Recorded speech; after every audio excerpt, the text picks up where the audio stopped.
Saudara, 5 tersangka kasus dugaan suap di lingkungan KPP Madya Jakarta Utara selesai menjalani pemeriksaan di Gedung Merah Putih KPK Jakarta pada Minggu pagi.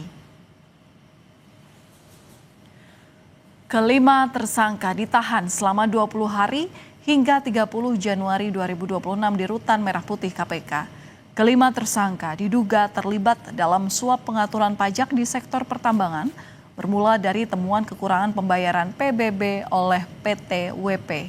KPK menyita sejumlah barang bukti dengan total mencapai 6,38 miliar rupiah yang terdiri dari uang tunai sebesar 793 juta rupiah, kemudian uang senilai 160 ribu dolar Singapura atau setara dengan 2,16 miliar rupiah, serta logam mulia 1,3 kilogram senilai 3,42 miliar rupiah. Kami menetapkan 5 orang tersangka. Yang pertama saudara DWB selaku Kepala KPP Madya Jakarta Utara, yang kedua saudara AGS selaku Kepala Seksi Pengawas dan Konsultasi KPP Madya Jakarta Utara, yang ketiga saudara ASB selaku tim penilai di KPP Madya Jakarta Utara, yang keempat saudara ABD selaku konsultan pajak, dan yang kelima saudara EY selaku staf PT WP. KPK selanjutnya melakukan penahanan terhadap para tersangka untuk 20 hari pertama sejak tanggal 11 hari ini sampai dengan 30 Januari 2026.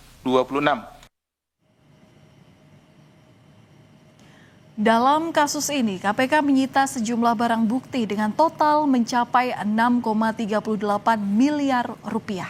Terdiri dari uang tunai 793 juta rupiah, kemudian uang senilai 165 ribu dolar Singapura atau setara dengan 2,16 miliar rupiah, serta logam mulia 1,3 kilogram yang senilai 3,42 miliar rupiah.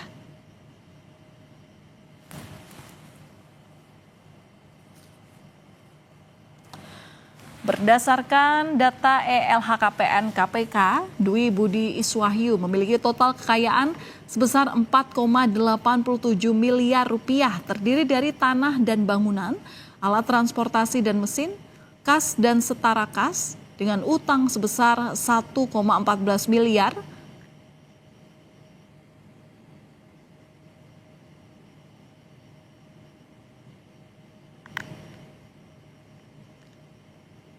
dan kemudian ada juga Askop Bahtiar yang memiliki total kekayaan sebesar 2,65 miliar yang terdiri dari tanah dan bangunan, alat transportasi dan mesin, harta bergerak lainnya, kas dan setara kas, dengan utang sebesar 2,2 miliar rupiah.